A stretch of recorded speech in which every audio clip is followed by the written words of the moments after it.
I had loved Damien Moretti from a distance for 2 years. He was my boss, the untouchable heir to one of New York's most dangerous families, and the kind of man no woman should want unless she was ready to be ruined. Then he handed me a lipstick. At first, I thought it was just a gift, until I touched it, and Damien Moretti, the coldest man in the room, almost came apart in front of everyone. That was when I learned his secret. The lipstick was bound to him. Every touch, every twist, every swipe of color, he felt it. He had not given me a present. He had handed me power over him. And when the office started whispering, when another woman tried to claim what was mine, Damien finally showed everyone the truth. The ruthless Moretti heir only knelt for one woman, me. I had been in love with Damien Moretti for 2 full years. I knew how pathetic that sounded. Falling for your boss was already a bad idea. Falling for a man like Damien was practically a warning label in human form. He was the heir to the Moretti family, the CEO of Moretti Holdings, and the kind of man Upper East Side socialites watched the way people watched a loaded gun, with fear, curiosity, and terrible judgment. The Moretti name came with rumors, private docs, black Bentleys, men in dark suits who appeared before trouble and disappeared before police did. None of that had anything to do with me. To me, Damien was the man in the top floor office who wore black suits like armor, spoke in clipped sentences, and made grown executives sweat with one quiet look. With everyone else, he was brutal. With me, the blade always seemed to stop short. I started at Moretti Holdings as an assistant trainee. In my first month, I sent legal the wrong merger attachment, and the entire support team watched me walk into Damien's office like I was marching to my funeral. I thought I was finished.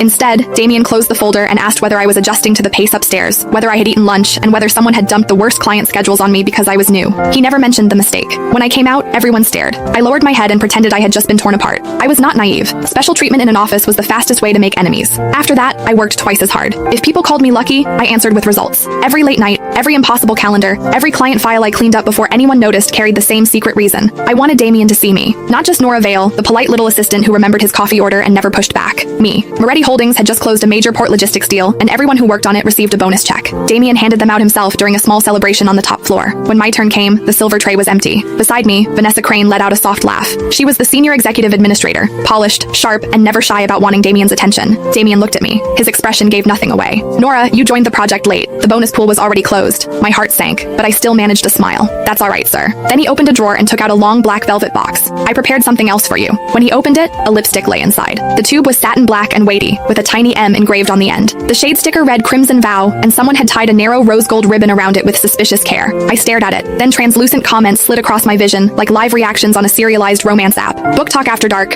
Oh, she has no idea what that lipstick does. Steam Queen. I can smell the spice from here. I am seated. Kindle killer. He really put his weak spot in a velvet box. Sir, romance gremlin, buckle up. This is about to get messy in the best way. I almost dropped the box. What did they mean? Weak spot? What spice? And why were strangers commenting on my life like I was the heroine of some late-night romance binge? Damien's voice pulled me back. You don't like it? His tone was steady, but the hand around his champagne flute had gone pale at the knuckles. Soft Dom scholar. He is trying so hard to look calm. Mafia mutt.